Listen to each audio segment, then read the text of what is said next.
Okay, this is section 9.5, solving quadratic equations using the quadratic formula.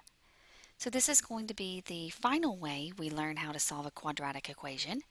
So far we've solved using factoring, we've used the square root method, and today the quadratic formula. But before we do that, let's take a quick review.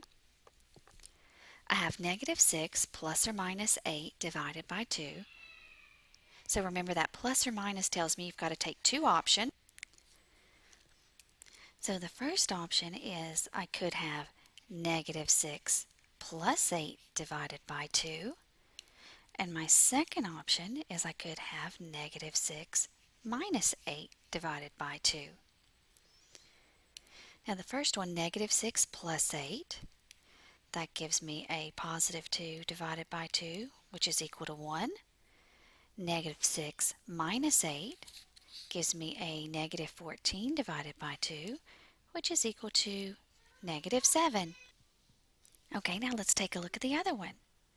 I have 1 plus 2 times the square root of 3 divided by 4, or 1 minus 2 times the square root of 3 divided by 4. Now remember, this is one you need to make sure you enter with your calculator carefully.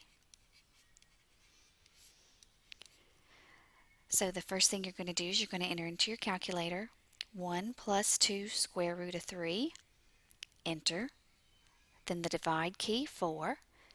You're going to round to the nearest hundredth. So that's going to be approximately 1.12.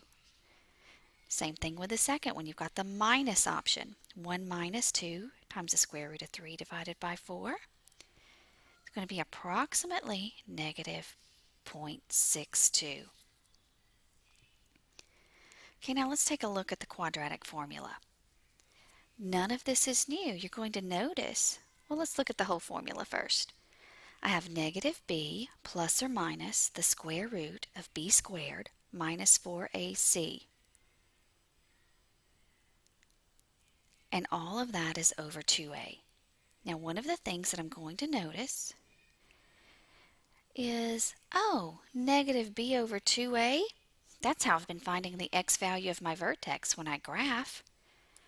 And oh look, square root of b squared minus 4ac, that's my discriminant. That tells me if I can factor or not. So these two things together make up the quadratic formula. So a couple of things you need to remember. Your equation must be in y equals ax squared plus bx plus c, or in ax squared plus bx plus c equals 0. So it's either y's by itself or it's set equal to 0. One of those two things has to be set up, and that's just so you can identify your a, b, and c values. Now we're going to solve. Now remember, if your answer is a decimal, you're always going to round to the nearest hundredth, and you're going to be having two answers. So the first thing you need to identify is your a, b, and c values. So a in this case is 1. It's a coefficient of your squared term. B is 9, and c is 14. So now I'm going to go ahead and write my equation. X is equal to negative b plus or minus the square root of b squared minus 4ac all over 2a.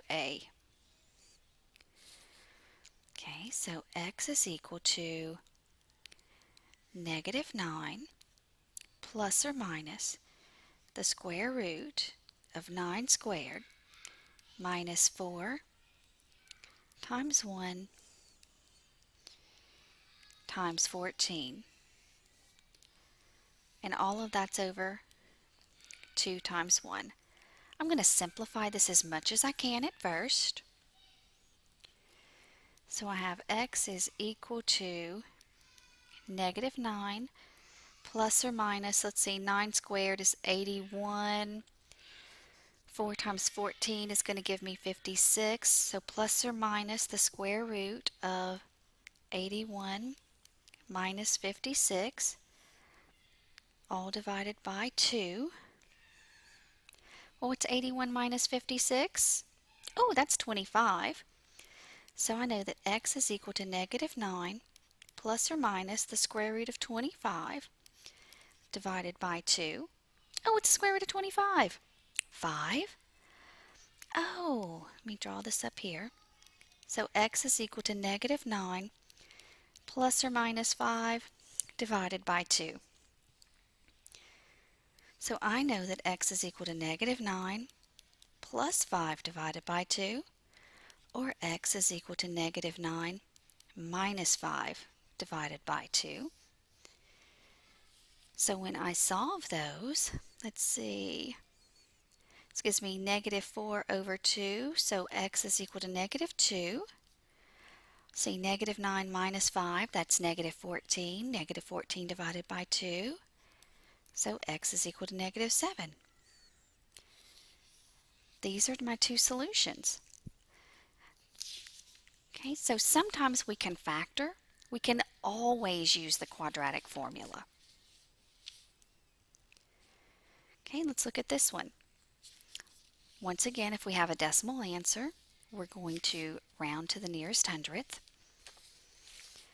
I always like to write my equation up at the top. It keeps me from making any careless mistakes. So I know that x is equal to negative b plus or minus the square root of b squared minus 4ac all over 2 times a. Well, I've got 2x squared minus 3x is equal to 8. I should have some flags going off. I'm not in my standard form. I need to set this equation equal to 0. So I'm going to subtract 8 from both sides. So now we have 2x squared minus 3x minus 8 is equal to 0. So, well, what's my a value? My a value is 2. What's my b value? Negative 3. And my c value is negative 8. Now I'm just going to plug this into my equation. So I know that x is equal to negative 3, so that's going to be a positive 3, plus or minus the square root of negative 3 squared minus 4, my a value is 2, times my c value, which is negative 8. And all of this is over 2 times a. So x is equal to 3 plus or minus, let's see, 9. 8 times 8 is going to give me 64. That's going to give me 9 plus 64, and all of that's divided by 4. 9 plus 64 gives me 73. So x is equal to 3 plus or minus the square root of 73 divided by 4. So now I know x is equal to 3 plus the square root of 73 divided by 4. And I know that x is equal to 3 minus the square root of 73 divided by 4. I'm going to plug both of those into my calculator. So the first one, when I plug this in, I get x is approximately equal to 2.87. And the second one, I get negative 1.39. That's it. Now another way they may ask you some of these questions when you're solving them is they could say, find the zeros, or something along those lines.